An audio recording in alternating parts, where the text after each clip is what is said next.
จุดที่สู้พวกมันบางตอนนี้ยังมาชอบจมูกยังการมาได้ประการที่ ICC จังยังโจApp Store กับบ้านโจ Play Store กับบ้านหายังไวส์ซอมา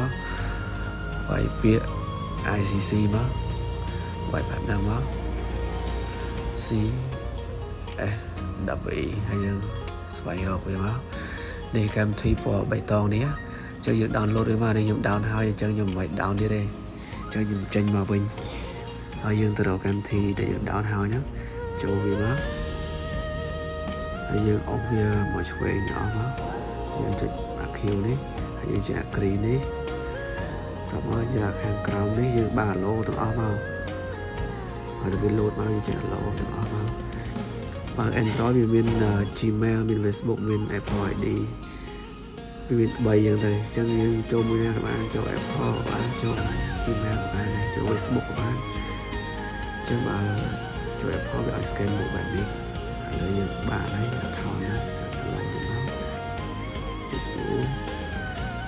តោះមកយើងបើកកាមេរ៉ារបស់យើងដាក់តែហើយយើងត្រូវ reset វាមកចឹងយើងចុចប៊ូតុង reset វានេះកាមេរ៉ាវាមានប៊ូតុង reset ទាំងអស់ចឹងយើង reset វាសិនមួយយើងជាប់វាបើយើងអត់ reset ទេក៏ជាប់បានដែរចឹងយើងចុចវាជាប់មកឬសំឡេង reset មកចាំយើងដកដៃហើយយើង reset ហើយតែយើងចាំវាវិលឡើងវិញសិនណាចាំយើងភ្ជាប់វាចឹងយើងចាំបន្តិចទៅឲ្យវាវិលសិននេះវាកំពុងតែវិលហើយ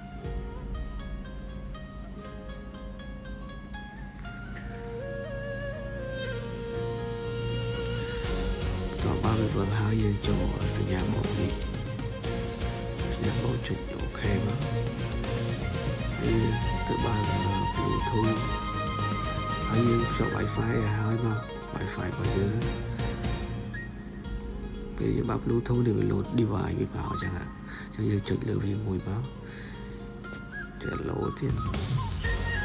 បើយើងវាយ password Wi-Fi យើងចូលវាយឲ្យត្រូវហើយ Wi-Fi យើងយកអាចឈ្មោះធម្មតាកុំយកផ្ទុយ 5G យើងកុំយក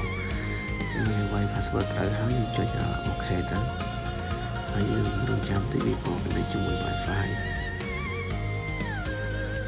ដល់ចំណុចនេះកន្លែងយើងត្រូវដាក់ឈ្មោះវាយើងឬយ៉ាងមួយដែរក៏បានយើងចង់ឲ្យសរសេរឈ្មោះថែមក៏បានដែរ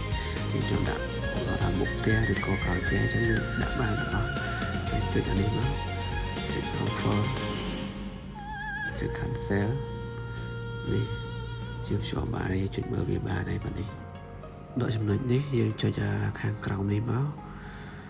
តបទៀតចុច cancel នេះមកជាការស្រេច